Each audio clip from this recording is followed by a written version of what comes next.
Préciser une chose, je regrette que la délégation de la RDC soit parmi les plus faibles, vous avez dit la plus forte. Nous sommes au total 8 députés et 2 sénateurs.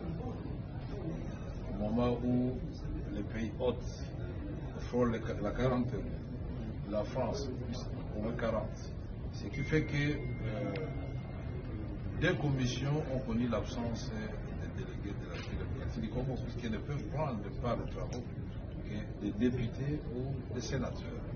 Ceci dit, nous n'avons pas encore donné notre message au niveau de la tribune, mais nous avons commencé la diplomatie parlementaire.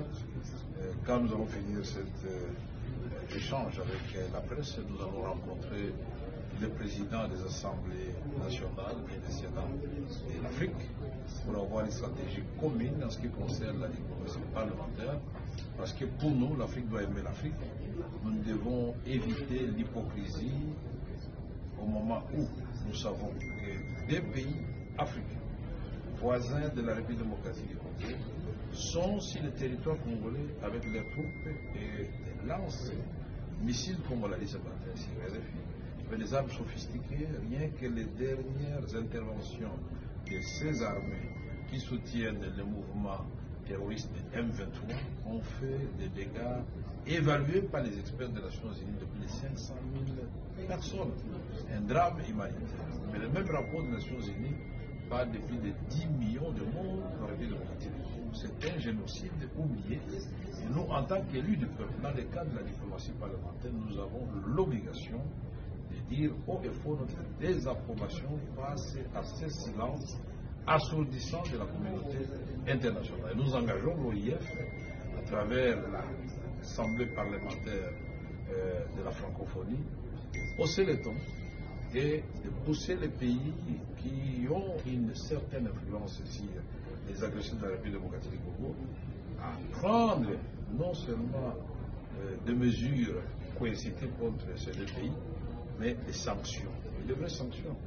Et nous sommes dans la République démocratique du Congo, nous n'avons jamais traversé la frontière ou les frontières communes avec l'Ouganda et le Rwanda, parce que le président de la République, dès son avènement au pouvoir, a prôné la paix et il voit l'Afrique qui est en train de s'élever et marcher avec comme épicentre la République démocratique du Congo.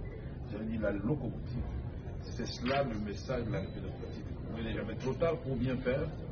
Aujourd'hui, nous protestons de la manière la plus énergique, de voir que Madame la secrétaire générale de l'Organisation internationale de la francophonie a parlé des conflits dans le monde, en énumérant les pays.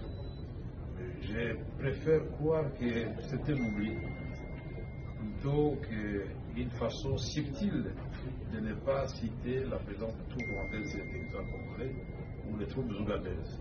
Mais nous allons, croyez-nous, donner un message très fort demain. Ce message est entendu par plus de 390 participants. C'est ça.